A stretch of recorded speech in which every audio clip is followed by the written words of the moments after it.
Iya, baik saudara, kita akan lanjutkan pembacaan firman Tuhan hari ini. Dan sekarang ya kita sudah ada di 2 Samuel pasal 8. Kemarin kita sudah selesai dengan bagaimana Daud ya menaikkan doa syukur kepada Tuhan karena janji Tuhan akan mengokohkan kerajaan Daud, dan dia berkata, "Siapakah aku Tuhan, sehingga engkau memperhatikan aku dan keturunanku."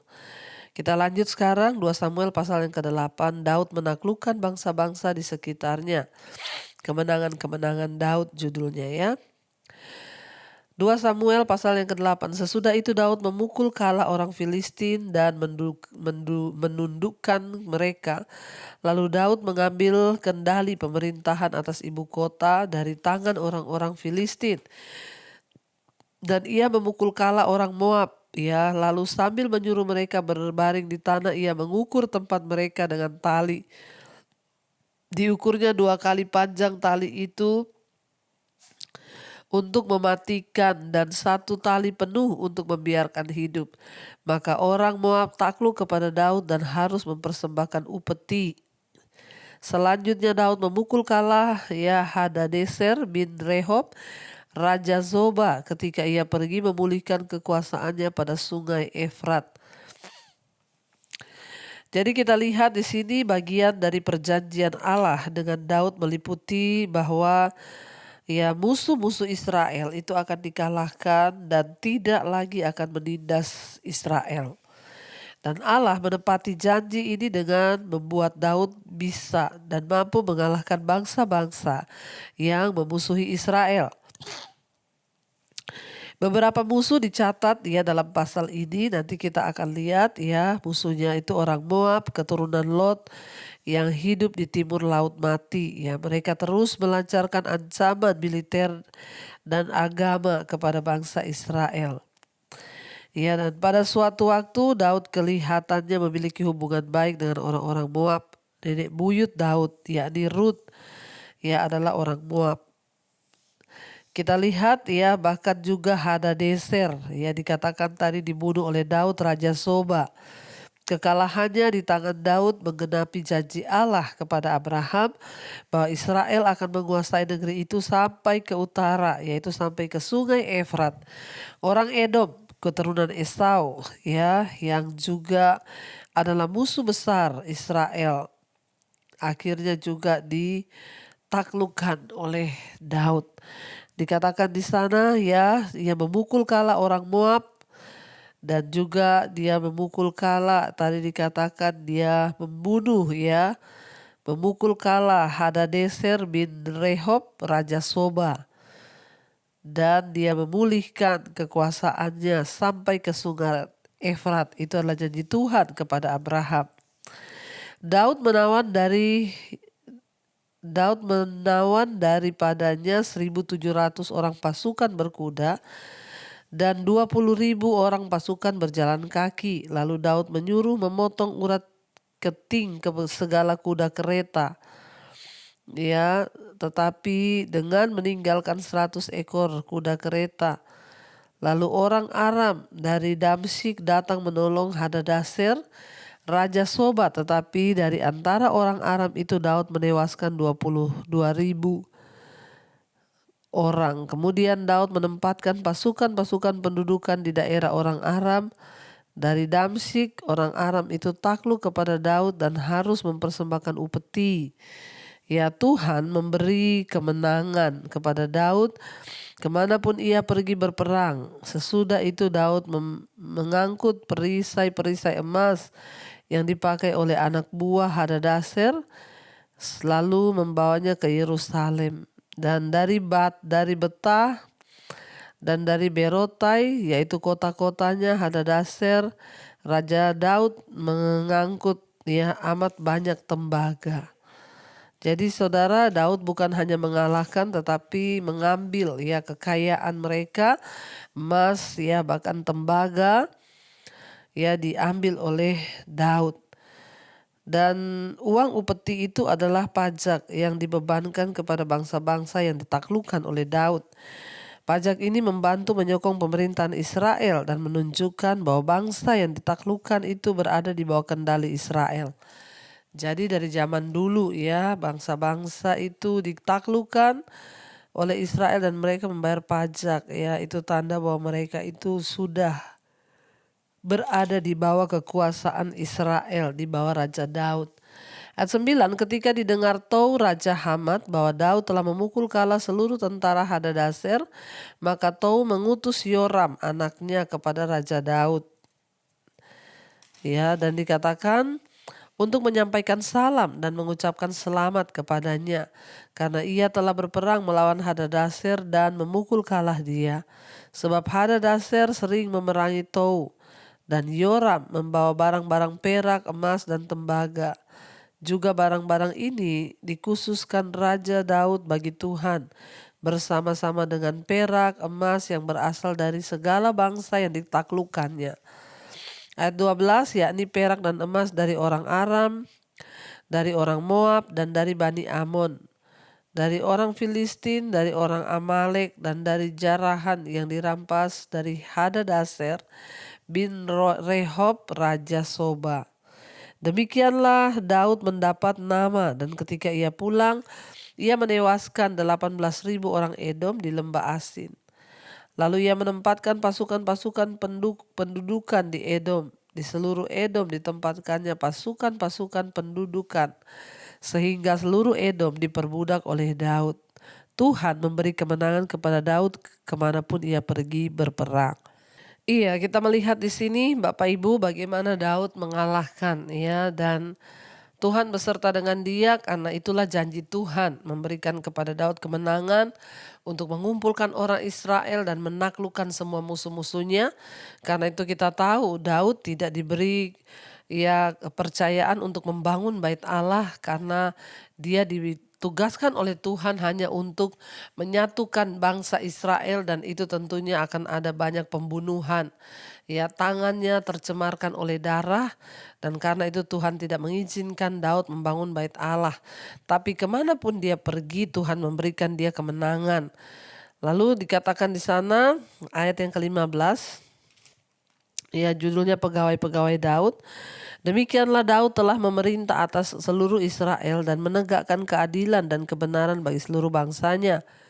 Yoab anak Seruya itu menjadi panglima, Yosafat bin Ahihud menjadi bendahara negara. Sadok bin Ahitub dan Ahimelek bin Abiatar menjadi imam. Seraya menjadi panitera negara.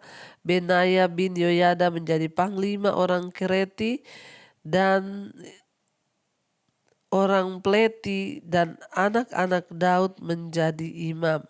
Kita lihat zaman dulu juga sudah diatur, ada bendaharanya, ya ada panglimanya, ada dan lain sebagainya untuk ya lebih ya pemerintahan itu aman dan lebih terprogram. Jadi sejak zaman dulu itu sudah ada ya, dikatakan sudah terkoordinasi semua. Untuk kepemerintahan Raja Daud ada panglimanya, ya ada bendahara negaranya. Ya semuanya itu ya untuk demi apa ya, sebuah kelangsungan sebuah pemerintahan itu lebih baik karena ada yang bagian-bagian yang mengurusinya. Dan hari ini kita dapat melihat di sini Daud ya menyenangkan hati Tuhan, dan pada akhirnya sebagai imbalannya Daud menyenangkan hati bangsa Israel.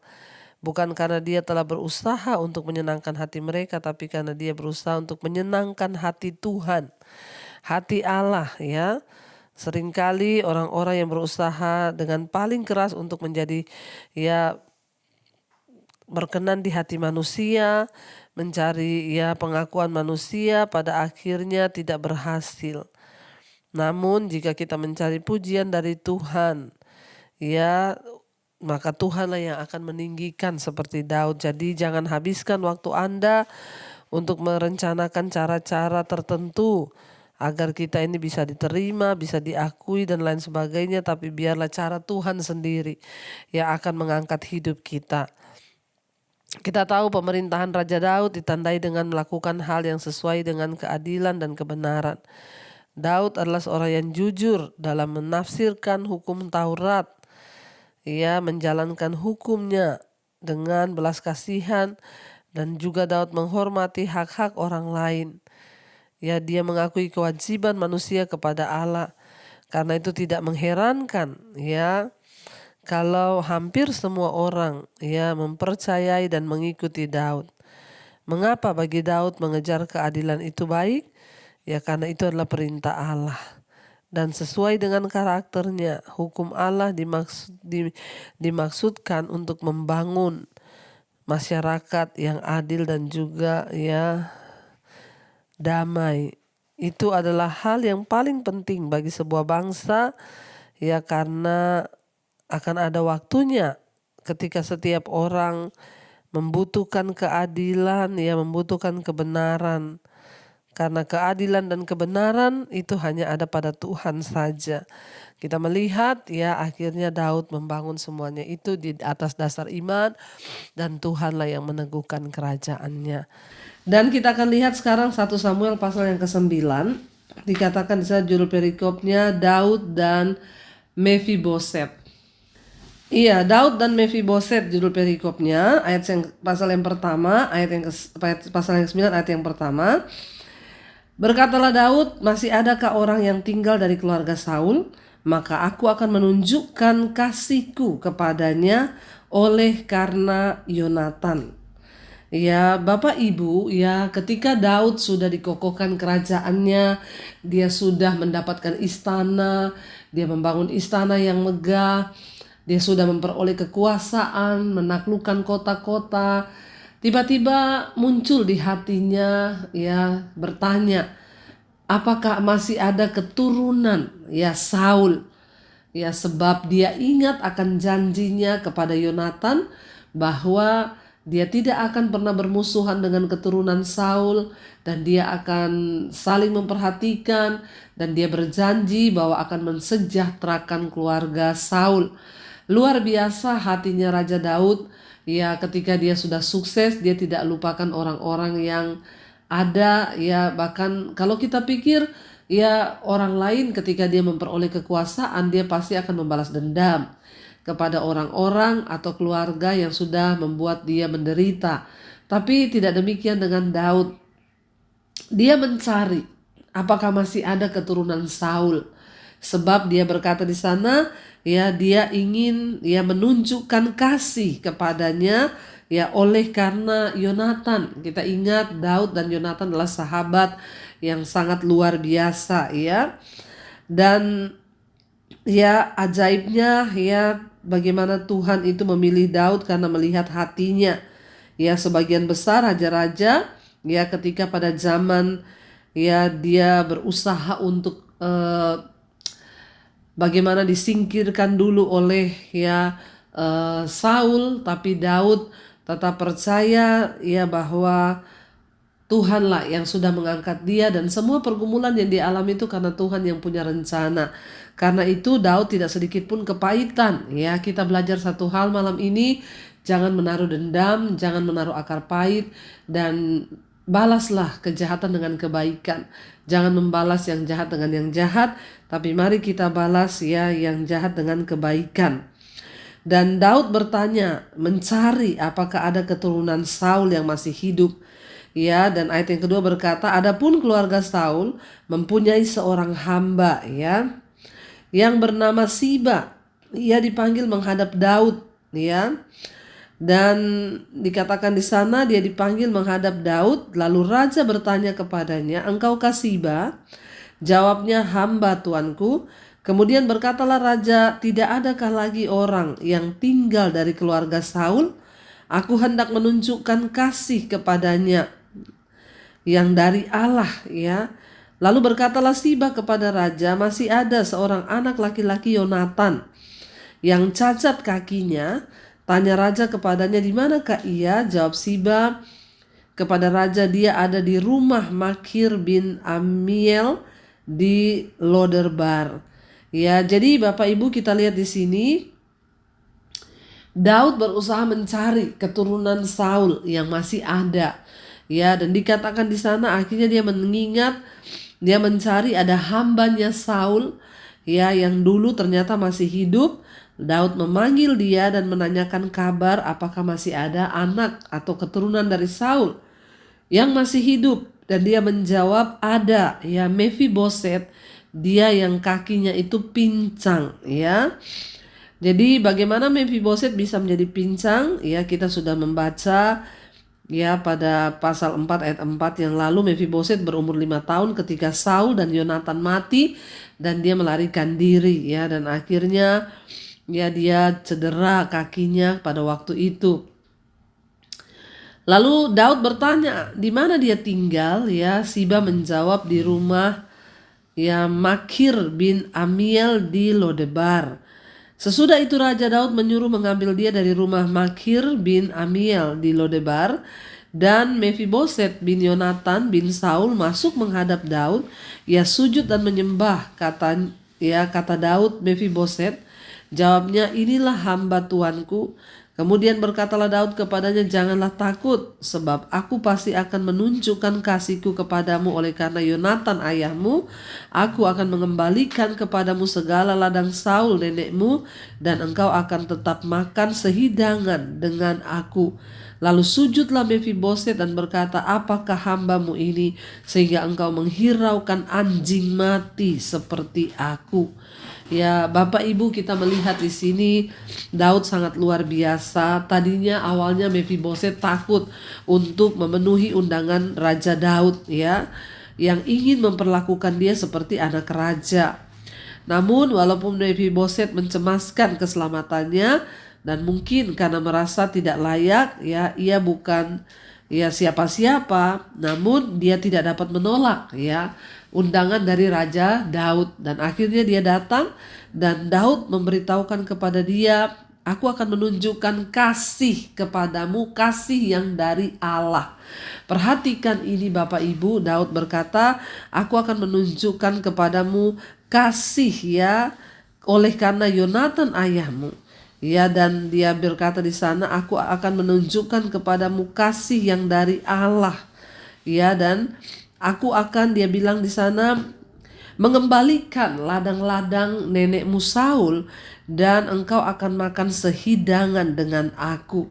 Ya, wow, luar biasa Bapak Ibu. Kita melihat walaupun Mefiboset ya takut, tapi dia juga tidak ya menolak pemberian-pemberian Daud.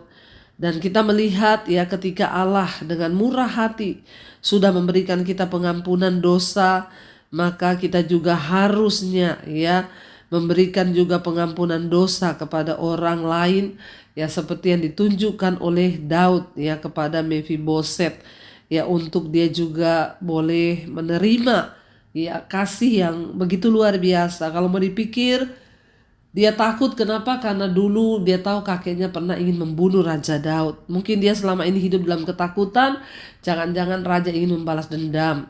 Ketika dia dipanggil, maka dia mungkin takut karena hal itu, tapi ternyata Daud menunjukkan kasihnya. Ya, dan dikatakan di sana ayat yang ke-9. Ya, dia ayat 8 tadi, sujudlah Mefiboset dan berkata, apakah hambamu ini sehingga engkau menghiraukan anjing mati seperti aku. Apa yang dia ngomong anjing mati sebagai istilah bahwa dia itu sangat tidak berguna.